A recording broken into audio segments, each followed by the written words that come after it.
The oceans of the world are home to a great variety of strange and unusual creatures. Some are quite lovely in appearance, at least according to human sensibilities, while others are nothing short of horrific. Yet there are quite a few species across many disparate groups that intentionally look like very little at all. A careful observer may glimpse translucent forms moving through the open water, and possibly recognize them as unfamiliar forms of animal life. Creatures that appear to have been sculpted from living glass, though perhaps gelatin would be nearer to the truth. Ghostly forms that may range from the familiar to the otherworldly in variations most unexpected. It is time to peer a little more deeply into these strange phantoms of the world's oceans, and consider why such transparency seems to appear among so many different forms of life.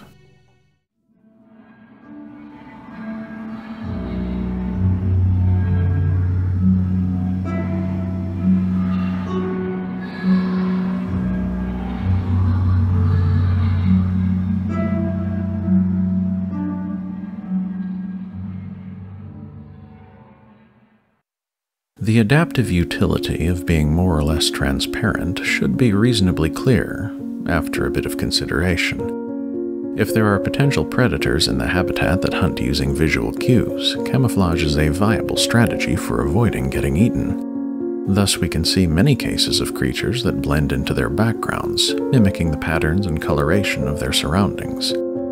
The trouble is, what if the creature in question lives out in the open? When I say out in the open, I mean very much out in the open, as in open water.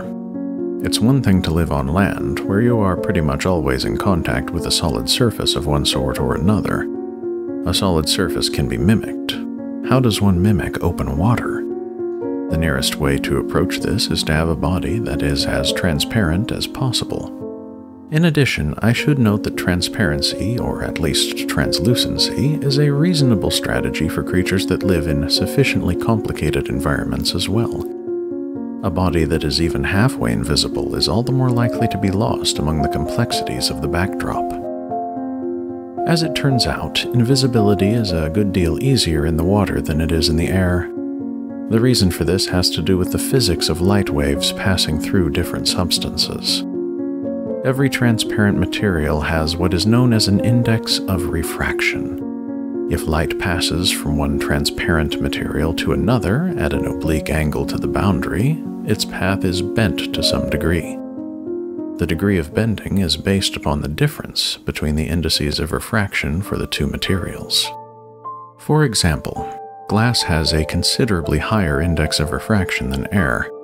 So if light passes from air to glass, or from glass to air, so long as it travels at any angle that is not perpendicular to the surface it passes through, it will be bent to a significant degree. This is why glass lenses are so effective at focusing light. Water has an index of refraction somewhere between air and glass. Thus, if light passes from water to glass or from glass to water, it will be bent considerably less than it would be at an air-glass interface. This difference, incidentally, is why the world appears blurry to a person underwater. In air, the light entering the eye through the cornea is bent and focused before being focused further by passing through the internal lens. The cornea has a higher index of refraction than that of air. Alas, its index of refraction is nearly the same as that of water. So, a human eye in the water effectively loses most of the focusing properties of the cornea. Thus, everything appears blurred. One might ask just what the point of all of this is. The point is simple enough. It is possible for an animal to have a body that is nearly transparent, but it is not possible for such a body to have an index of refraction similar to that of air. As animal tissues are largely based upon water and protein, a transparent animal will have an index of refraction similar to that of water. In the air, such a creature will bend the light that passes through it, leaving a fairly noticeable outline and distortion pattern. Underwater, this light bending is greatly reduced, and the animal can vanish away with relative ease. Thus, though this is not necessarily an absolute rule, the vast majority of translucent animals are found in the water. If nothing else, this is simply because translucency works a good deal better in water than it does in the air. There is another general rule with regards to transparency or translucency in animals. The rule is it is far more common in invertebrates than it is in vertebrates. This has to do mainly with problems of bone and blood. Bones and the like tend to be extremely difficult to make properly transparent. Even if some level of transparency is achieved, rigid exoskeletal or endoskeletal structures are going to typically have an index of refraction that is significantly higher than even that of water. Incidentally, this skeletal issue is another reason for transparency to be more common underwater. The surrounding water provides support enough to nullify gravity, or at least greatly reduce its effects.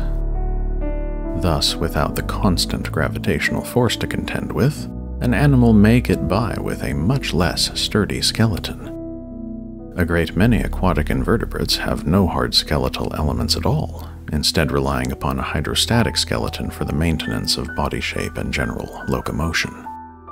Blood is another issue for animals when it comes to the transparency of body tissues. In the overwhelming majority of vertebrates, blood is used for gas exchange and as such carries the respiratory pigment hemoglobin. Although the red coloration of this substance is not directly vital to its function, it is an inescapable effect of its molecular structure. That molecular structure is vital to its function, so the accompanying coloration is not really negotiable. Vertebrate blood is red, not clear. Vertebrate tissues supplied with blood are going to be tinted red, no matter how clear they might otherwise be. I should mention that both the cornea and lens of the vertebrate eye are lacking in blood vessels. The tissues that make up these relatively small body parts have a low metabolic rate and can subsist on oxygen dissolved in the aqueous humor that continually circulates through the eye. This specialization would not work nearly as well for most other tissues and organs in the body, and so the majority of the time, translucent animals are invertebrates that are lacking in hemoglobin. Finally, the oceans of the world have far more overall diversity of animal life than the freshwater environments. Part of the reason for this is the fact that the oceans simply have a great deal more space. The dissolved salts in seawater also make it a somewhat more forgiving medium for the existence of simple animal life. It is possible for some types of animals, such as the echinoderms, to live fairly comfortably with body fluids of the same overall saltiness as the surrounding seawater. This is not a viable strategy in freshwater, as the tissues would not have enough salt ions to allow for proper nerve and muscle function. So to summarize, the majority of transparent animal species are soft-bodied invertebrates that are found in the ocean. While there are absolutely exceptions to this overall pattern, it is not necessary to address them here. There is more than enough variety to occupy ourselves with, even if we confine our investigations to soft marine invertebrates. To begin with, there are a fair number of cephalopod species that are at least partially transparent. The glass octopus, Vitrilodonella richardi, is a spectral creature found in the deep ocean. It has only rarely been sighted, and not much is known about it. There is another type of translucent cephalopod that is a good deal more well-known overall. The glass squids are a group of species that is at once fascinating and somewhat amusing. These cephalopods are in the family Cranchiidae. Most are of a relatively modest size, though this family does include the colossal squid, which can exceed 3 meters in length. The more typical glass squid is a mostly transparent creature with a somewhat swollen body and relatively short arms. Alas, these creatures are not entirely transparent. 2 organs in particular frustrate such efforts. The internal digestive gland, also known as the liver, contains various components that cannot be made transparent without losing their biochemical functions. The typical glass squid will most often float at an angle that minimizes the shadow its liver casts. The other unavoidably visible part of the squid is its eyes. There is no way to make an eye invisible if the eye sees light in the visible spectrum. After all, in order to see light, the eye must contain pigments that absorb light. If it is absorbing light, it must be visible to at least some extent. There is an interesting workaround that several glass squid species have developed for this particular problem. They have bioluminescent organs located beneath their eyes, which cancel out the shadows that the eyes would normally cast. This is a viable enough strategy, as light reliably comes from above in the open ocean. Indeed, the refractive properties of seawater compared to air make the light entering the ocean inevitably bend towards a more vertical path. Glass squids typically are not very athletic swimmers. Instead, they tend to wait for prey to approach in a rather characteristic posture, with their tentacles held more or less vertically upward from their heads. This posture has earned them the name of cockatoo squids, as the cluster of raised tentacles does vaguely resemble the raised crest of a cockatoo. Despite the superb adaptations seen in this family, there is often a rather comical aspect about them. This can be seen in a couple of species as examples. Tuthowenia pellucida is a somewhat rarely seen species that is found in the deeper parts of the ocean. It is commonly known as the googly-eyed glass squid. The common name is quite apt, as the creature does have a pair of prominent and somewhat cartoonish eyes set in its translucent body. To add to the comedy, one of the defensive behaviors of this squid is drastically inflating itself by taking in seawater, increasing its perceived size. This is not unlike the behavior of a mightily perturbed house cat raising its back and extending the fur on its tail as a display of intimidation. Personally, though, in the case of the squid, I tend to think it merely looks like a somewhat angry balloon with big googly eyes. Another related species, Tuthowenia megalops, takes this defensive display even further under sufficient threat, at least if certain sources are to be believed. As with most other squid species, its initial response to a threat is the ejection of a cloud of ink followed by a hasty departure. However, if this proves insufficient, the glass squid inflates, much like its relative. Then it proceeds to retract its head and tentacles into its mantle cavity, as well as rearranging its fins and internal gladius in a somewhat alarming fashion. At this point, the squid is very nearly spherical. The oddity continues as the chromatophores in the skin are expanded, creating a pattern of concentric circles that act as numerous false eyes, hiding the normally quite prominent eyes among a series of decoys. As a last resort, there is another ejection of ink, which is not sent into the surrounding seawater. Instead, it fills the mantle cavity, turning the formerly clear squid into a dark spheroid. I would suspect that, at this point, a predator might be sufficiently befuddled to leave the little creature in peace. For my part, I would probably leave it alone simply as a payment for the spectacle it has provided. Impressive though these little cephalopods are, they do still have limitations on their transparency. The eyes and liver are opaque after all. That and the tentacles tend to be rather opaque as well. Muscle tissue can be made transparent to some extent, but the strong muscles required for prey capture and subdual tend to be at least a little more opaque by necessity. There are other invertebrates in the ocean that are lacking in such specialized organs as eyes and livers, and as such can achieve considerably greater levels of transparency. Perhaps the most familiar are the jellyfish in the phylum Cnidaria. This is a varied group found throughout the world's oceans with many different species. Some are quite colorful, others are very nearly invisible in the open water. Here let us consider just a few species. The moon jellies in the genus Aurelia are perhaps the archetypal jellyfish in many people's minds. These species tend to have relatively simple forms, possessing a circular bell with a fringe of relatively short tentacles at its edge. The quartet of interior gonads are visible as a distinctive four-part pattern that some would liken to a four-leaf clover. These familiar jellyfish are only a part of a somewhat convoluted life cycle seen in many species of Cnidarian. When the proper gametes from a pair of moon jellyfish combine out in the open water, the result is a ciliated larva known as a planula. Eventually, this planula will settle on a suitable surface to form a small polyp. In some species, this polyp grows into a colony of polyps. Under the proper conditions, some of these polyps will change by a process known as strobilation.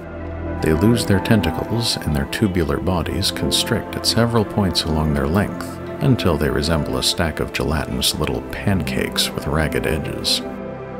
Eventually, these odd little pancakes break away and start swimming. Each of these creatures, known as an ephyra, is a sort of juvenile stage for the adult medusa or jellyfish that we are more familiar with. These medusae will produce eggs and sperm at certain times of the year and release them into the ocean. When these gametes meet, the life cycle begins anew. As charming and strange as the moon jellies may be, there are other cnidarians that are distinctly more menacing.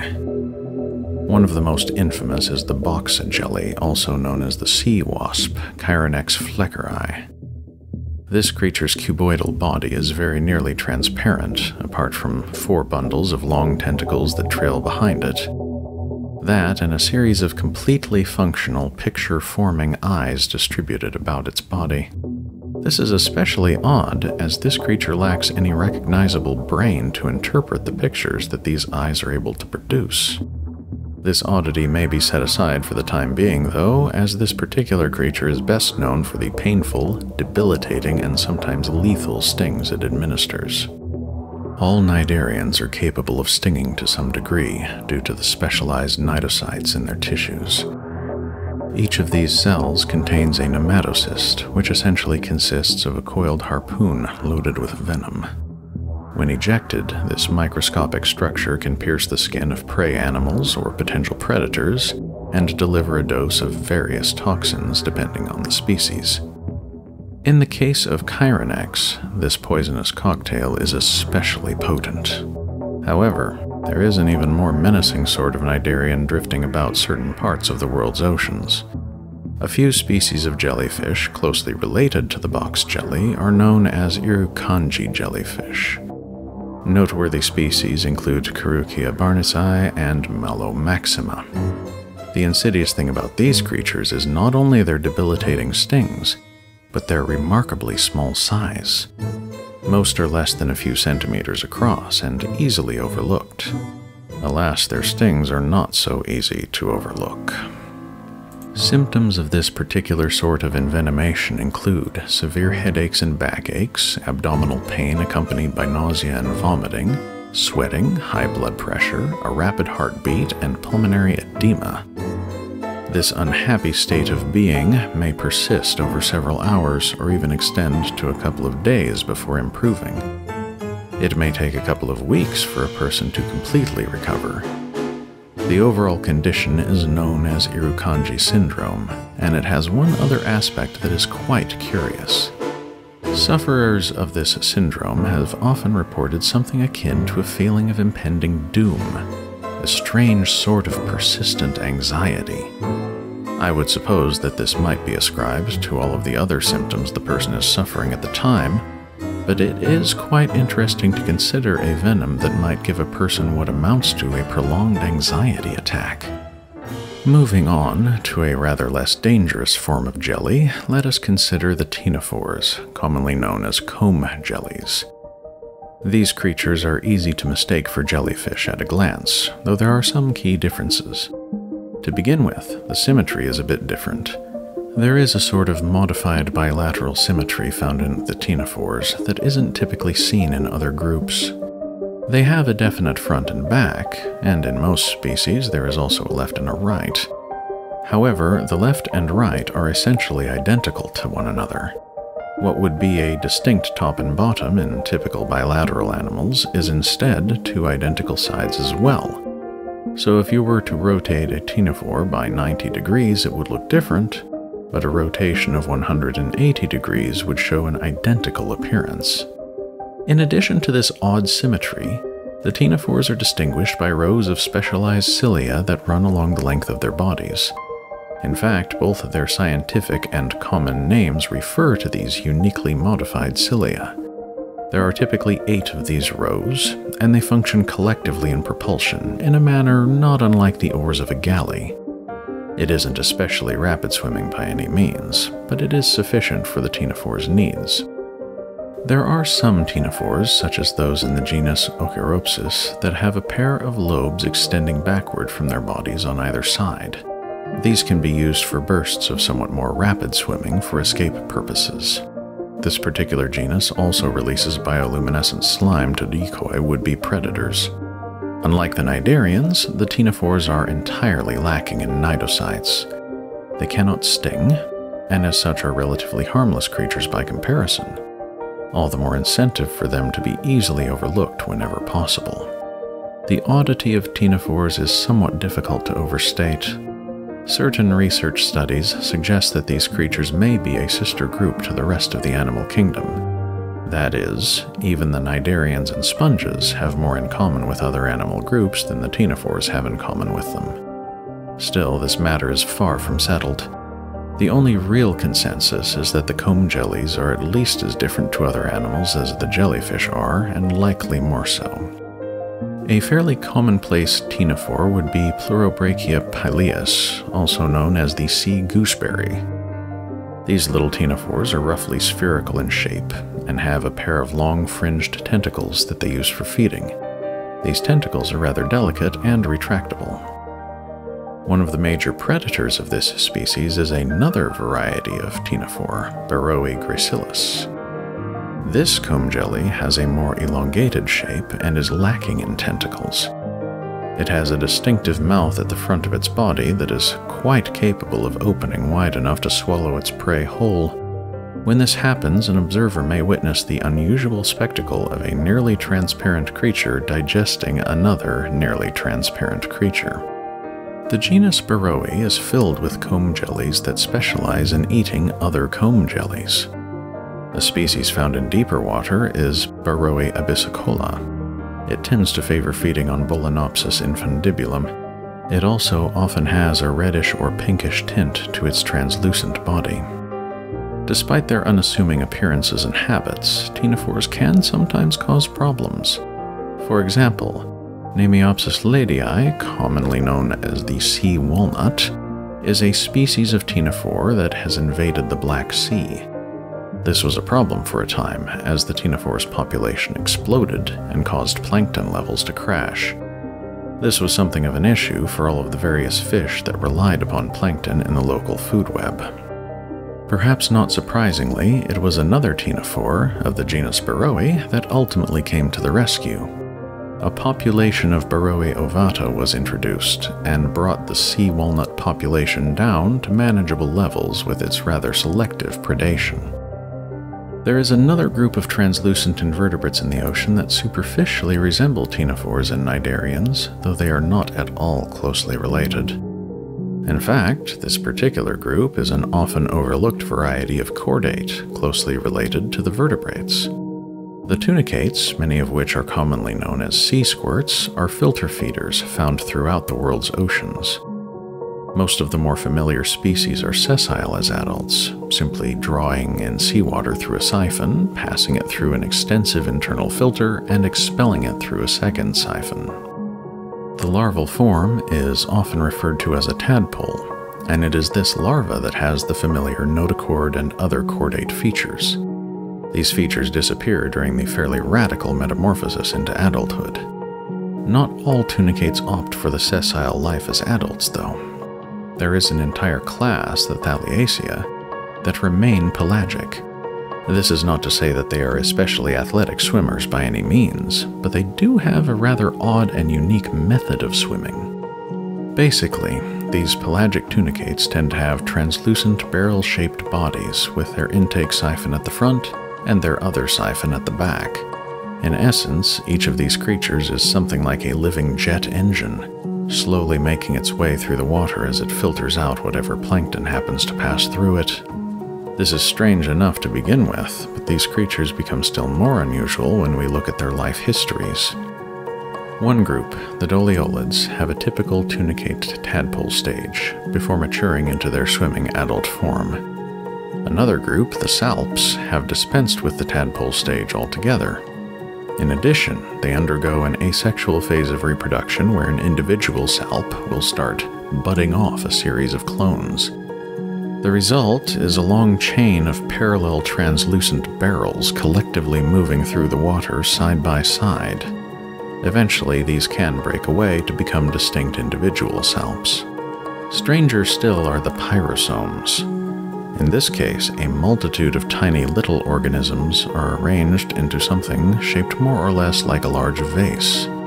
Their intake siphons are all on the outer surface of this shape, while their other siphons all face inward.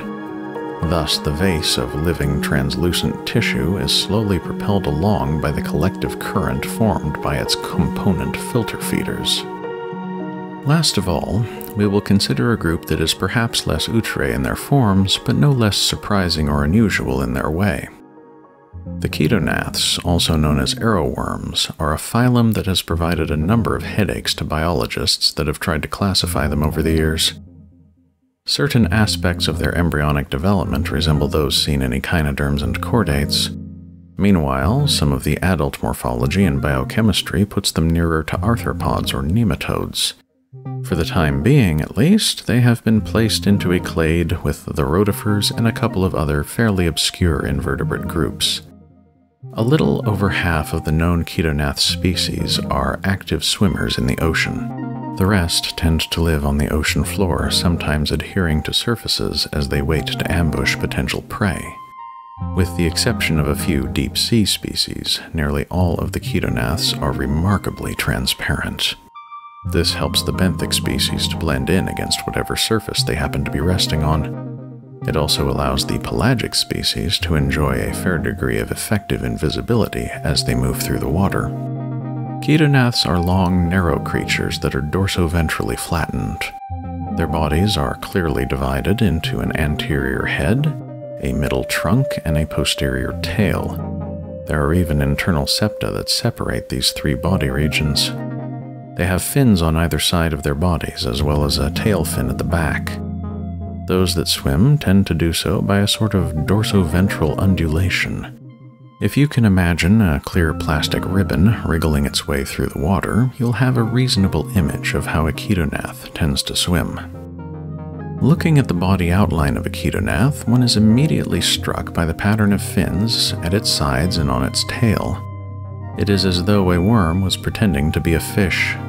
This should come as no great surprise, as there is a curious axiom in the shape of animal bodies. If a creature wants to move at speed through the water, it typically develops a body that is shaped like that of a fish. This is easy enough to see in dolphins and porpoises, which are quite far removed from fish and yet superficially resemble them a great deal. Apparently, it is a similar case with the arrowworms. These little invertebrates are active predators, as one might guess from a look at their mouth parts. Their mouths include a series of chitinous spines which vary from species to species. These are typically concealed within a sort of hood while the creature is swimming to allow for better streamlining. When they are brought out, they are used to seize prey. These spines are the basis of the chetonath name, as this name roughly translates to spine jaws or bristle jaws. Interestingly, and perhaps a bit disturbingly, at least some chetonaths appear to use a sort of poison to subdue their prey. The poison is a neurotoxin known as tetrodotoxin, found in a number of other animal species. It is likely that in the case of the arrowworms, this poison is produced by bacteria associated with the creature's body. While most chetonath species have a fairly simple variety of compound eyes, these eyes do not appear to be able to form proper images. It seems that they mainly use mechanoreceptors to sense prey or potential threats. There is a curved band of sensory cilia on the head of a typical chetonath, as well as several rows of similar cilia down the sides of its body. Despite the relatively complex body plan, a chetonath has no respiratory system or excretory system. It has only a rudimentary sort of circulatory system, perhaps on par with that seen in some annelid worms. This simplicity is possible because arrowworms are quite flattened and relatively small. Dissolved oxygen can simply diffuse across the skin to reach the internal tissues, and metabolic wastes can similarly diffuse steadily out of the body. Chaetonaths are hermaphroditic, having both male and female reproductive organs. However, they are also rather vicious predators. Thus, many of the pelagic species have developed fairly elaborate courtship dances. These bouts of synchronized swimming allow two chaetonaths to recognize one another as mates rather than meals, and allow for the successful trading of spermatophores. As odd as these little worms are, perhaps the strangest thing is how abundant they are in the oceans. This might well come as a surprise as they are so frequently overlooked. Part of the reason for this is obviously their relatively small size. Another reason, clearly, is their transparent bodies. Still, they are found in all of the world's oceans, with a collective biomass that often rivals that of the copepods and other zooplankton they tend to feed on. Chaetonaths are in turn fed upon by many fish species, providing a vital link in the food chain. As actively swimming creatures that exist in such prodigious numbers, and yet largely go unnoticed, the arrowworms are perhaps the quintessential phantoms of the open sea. Thank you for listening, and I hope you have enjoyed today's little foray into the unknown. If you are still curious and wish to venture a little further, here are a few things you might consider looking into. If you found this video enjoyable, do feel free to leave a like. If you believe others might enjoy it, by all means, share. If you wish to see more of this channel, a subscription should prove quite helpful. Until next time.